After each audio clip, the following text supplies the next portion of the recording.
Assalamualaikum warahmatullahi wabarakatuh. Halo teman-teman semua, perkenalkan nama saya Ahmad Yudi Pratama dari Prodi Ekonomi Islam dari Universitas Halim Sanusi. Pada video kali ini, saya akan menyampaikan hasil observasi berdasarkan sebuah video berita yang membahas tentang kondisi pengangguran di Indonesia. Berdasarkan data Badan Pusat Statistik atau BPS, jumlah pengangguran di Indonesia masih mencapai 7,24 juta orang.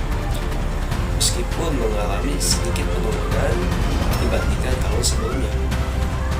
Melalui observasi ini, saya akan mengulas penyebab terjadinya pengangguran, dampaknya bagi masyarakat dan perekonomian, serta beberapa upaya yang dapat dilakukan untuk mengurangi angka pengangguran di Indonesia. Kita simak saja video ini. Hari ini, data terbaru pengangguran di Indonesia tahun 2026 dirilis. Angkanya naik atau justru turun?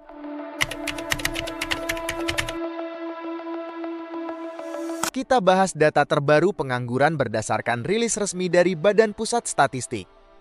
Data terbaru menunjukkan kondisi tenaga kerja di Indonesia pada tahun 2026. Pengangguran menjadi salah satu indikator penting dalam melihat kesehatan ekonomi suatu negara.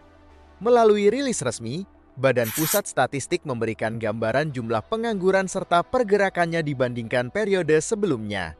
Angka ini menjadi perhatian karena berdampak langsung pada masyarakat luas.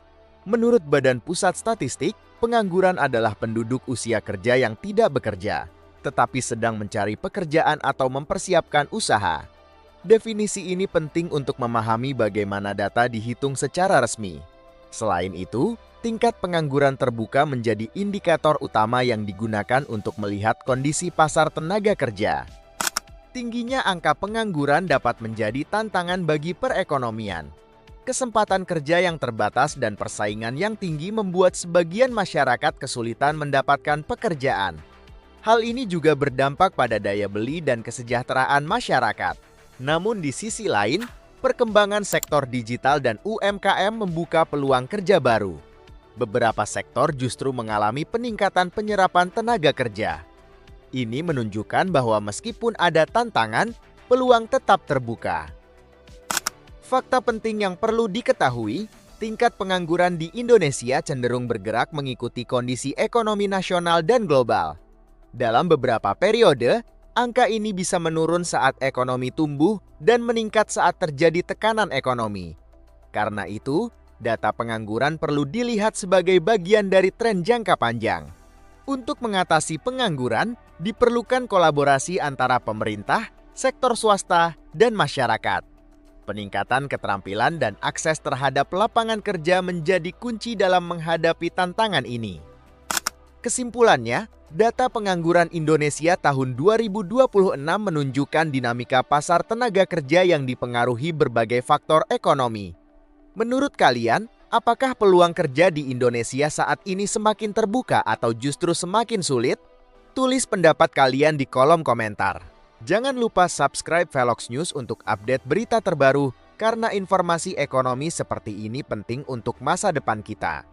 Pantau terus Velox News untuk mendapatkan insight terbaru seputar dunia kerja, ekonomi, dan peluang yang bisa Anda manfaatkan. Berdasarkan video berita yang saya amati, Badan Pusat Statistik atau BPS menyampaikan bahwa jumlah pengangguran di Indonesia mencapai sekitar 7,24 juta orang. Meskipun jumlah tersebut mengalami sedikit penurunan dibandingkan tahun sebelumnya. Angka ini masih menunjukkan bahwa pengangguran menjadi salah satu permasalahan yang perlu mendapat perhatian.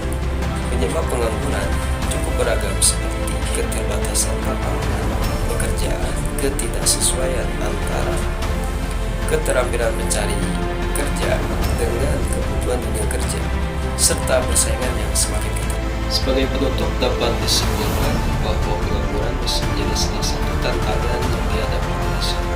Meskipun berdasarkan data BPS jumlah pengangguran mengalami sedikit penurunan, upaya untuk menciptakan lapangan kerja dan meningkatkan kualitas sumber daya manusia harus terus dilakukan.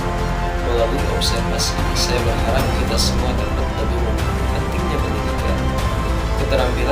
kerjasama antar pemerintah, dunia usaha, serta masyarakat dalam mengurangi angka pengangguran.